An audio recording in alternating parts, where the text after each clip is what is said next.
Hello and welcome. I'm Rod Malott with the Marine Safety Division. Today we're going to talk to you about rip currents. Rip currents can be killers. We're not here to scare you, but rather to teach you how to prevent yourself from becoming a victim.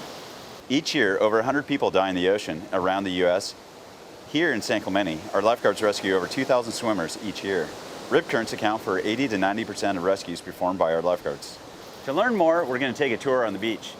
First up is Judy out on the pier. Hi, and thanks for joining me.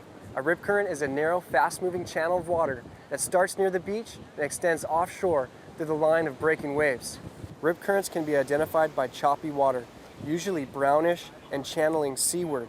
Sometimes they just look a little rougher than the surrounding water, even though there may not be waves breaking there. Rip currents can occur anywhere you have breaking waves, but they can also occur where you have hard structures, like jetties, piers, or even rocks going out into the ocean, such as Mariposa Point here in San Clemente. Spotting a rip current can be difficult and really needs some practice. Let's go back to the beach and check in with Dennis White. Welcome to the beach. Before you come down, always check your local beach conditions. Look at the wave forecasts, check the city website, or call the surf report. Look to see if there's hazardous rip current statement or a high surf advisory at the beach. Once you're at the beach, check the weatherboard at the base of the pier and the flag color on the pier tower.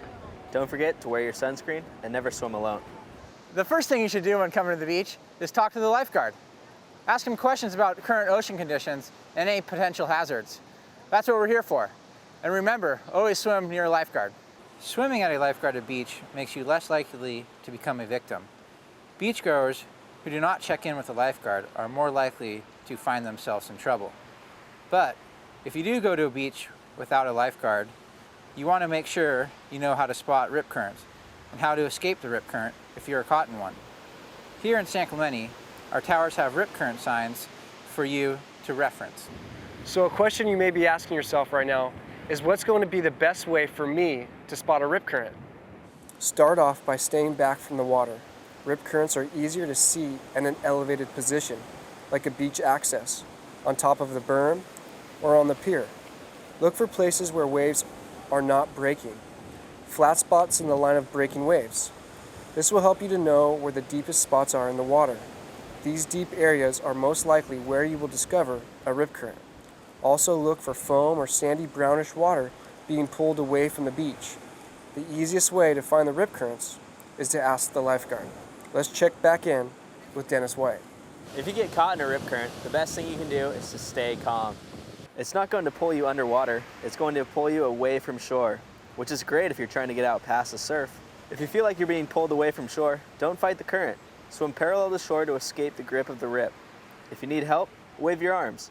Remain on your flotation device and yell for help. Chances are we are already on our way to assist you before you even knew you were in trouble. Remember to follow these guidelines to maximize your fun at the beach. Learn to swim. Swim near a lifeguard. Swim with a buddy. Check in with the lifeguards. Use sunscreen and drink water. Obey posted signs and flags.